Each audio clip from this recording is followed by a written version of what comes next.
Yeah, hello. Um, so this I'm returning with another boxing prediction video. Yes. Well, this next weekend there aren't that many fights. Well, Joshua was supposed to fight Dillian White, but that has fallen through. But as far as I can see, the fight is still on, but with another opponent, and who that is hasn't been yet released, but yeah. Anyway, I'll be focusing on one fight mostly in particular, and that is Emanuel Navarrete versus Oscar Valdez. This is a big fight, people, and yeah. Well, of course, Emanuel Navarrete is now fighting as a featherweight, and well, actually, super featherweight, right? Sorry, yeah. So this is for the WBO super featherweight title, and Navarrete is the WBO champion. Yeah, when he stopped Liam Wilson, he became that in February this year. Ah, right. Oscar Valdez is 31-1. So the only loss came against Shakur Stevenson, of course. It was the first time, you might say he was found out, really, I mean, by a more skilled fighter, simply clever and, yeah, also athletic as well. And there has been some controversy around Valdez, You know what I'm talking about, you who have been following boxing. So I'm not gonna go into details, but yeah. While Navarrete has, largely been, you know, controversy free so far. Okay, Navarrete is 28 years old. He stands 5'7" with a 72-inch reach. Wow, big one, big reach. And Valdez has a much smaller reach, only 66 inches. Wow. And he's also shorter by an inch and a half, five and a half. All right. So that reach advantage might prove really, important for Navarrete, and I believe that's probably one of the reasons why he has been so successful and dominant, so far. I mean, he lost early on a four round fight, which I think he also uh, may not have avenged. I'm not sure, but anyway, other than that, that was like 2012. Yeah, wow, 11 years. So it's been wow, unbeaten for 11 years now. We're at 37-1, as I said. And Valdez is yeah, actually, yeah, I already said 31-1. And both guys only have one loss on points, but the loss of Valdez is greater because it came in a really important championship fight where he was supposed to really, show himself, where he was really tested for the first time as a technical boxer fighter, not just a brawler type fighter. Yeah, earlier it was he was considered a technically, sound fighter Valdez, but in the fight against Stevenson, he was just found out. Simple as that. Can he bounce back now and win this title against Navarrete, who hasn't been really defeated in a big fight yet? That's a big question. Yeah, I mean, Navarrete has already held a WBO title at at super bantamweight, featherweight, and now super featherweight. Yeah. Well, you know what? I mean, I doubt this fight will end in a stoppage, in a knockout, because both guys are just so damn tough, you know. But of course, you never know. I mean, one of the reasons that Valdez didn't get stopped against Shakur was that Shakur wasn't really, fighting that way. He was obviously not looking to stop him. He was looking to win by using his superior skills.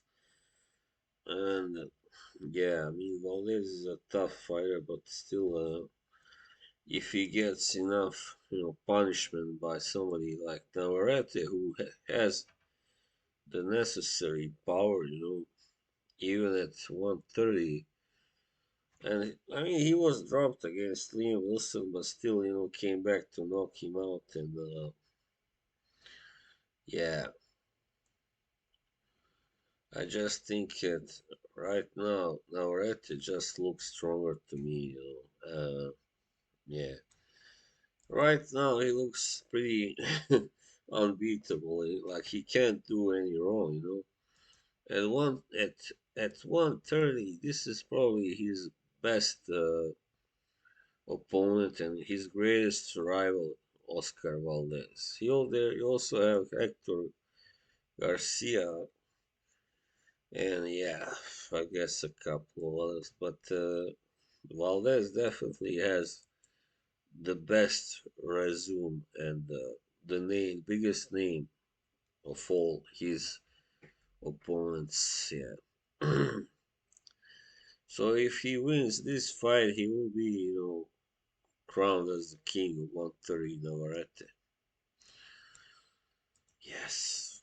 So actually, Valdez is 4 years older also. So I mean, Navarrete just has too many advantages over Valdez.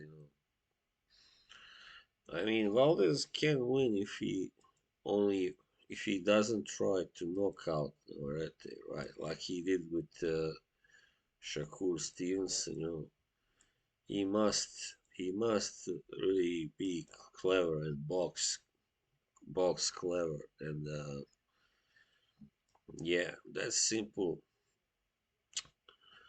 simply that, as I said. Yeah. So I think my prediction is that Navarrete wins this fight probably on points, because Valdez is just too tough and too good to be stopped by anybody. I think. Right. Anyway, now still in his while he's still in his prime, how much he is in his prime still. Well, that will also be answered in this fight probably. But I think at the age of 32 and only been only losing once so far. That fight he was down once, but he wasn't really like beaten up or anything. He was more like outclassed, in that fight, but he wasn't really beaten up. So he hasn't taken that much damage, yet, and neither has Navarrete. So, but Navarrete is still younger. I mean, yeah. So I think I just favor Navarrete to win this fight. I think even though it's not a given, of course, that he will win. No way. I mean, as I said, both guys are A-level fighters, but yeah, right now Navarrete just seems stronger. And even though Valdez doesn't maybe need to win this fight to keep himself in the echelon of boxing in that division. So, but still, this will be a really hard fight for him to win. I think because Navarrete has shown so far an incredible, ability to dominate his opponents and first against Dogboy, he showed that, of course, when he stopped him. And, yeah, he's since beaten many other top level fighters, either by knockout or on points, like Ruben Villa, Joet Gonzalez, yeah, Eduardo Baez. I mean, he doesn't have that many big names yet, but I think he will have soon if he beats Valdez, and I think he will.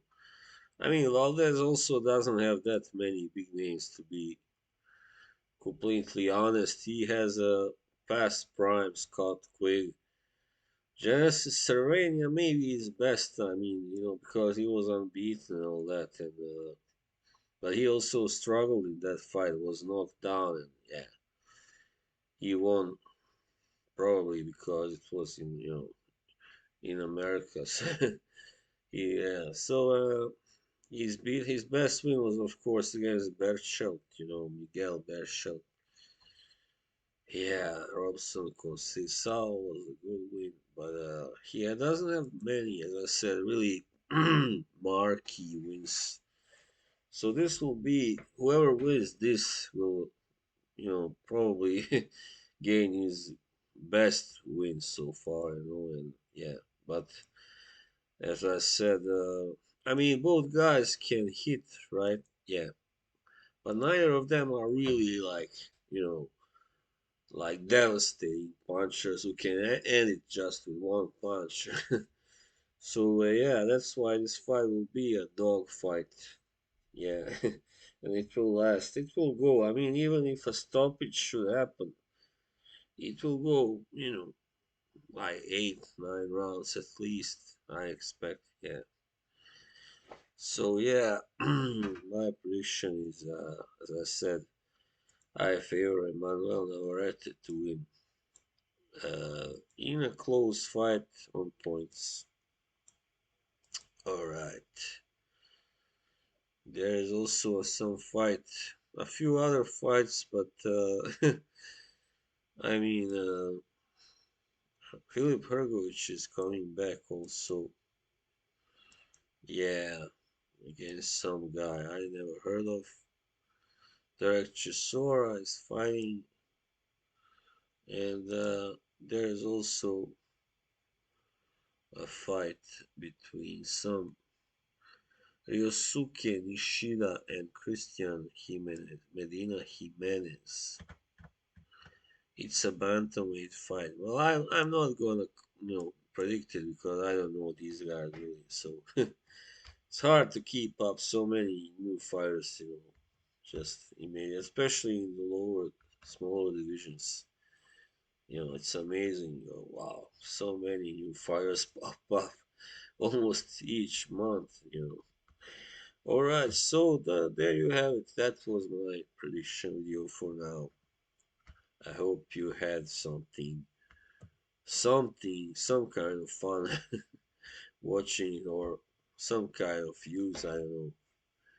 And if you didn't, what can I tell you? All right, see you, bye.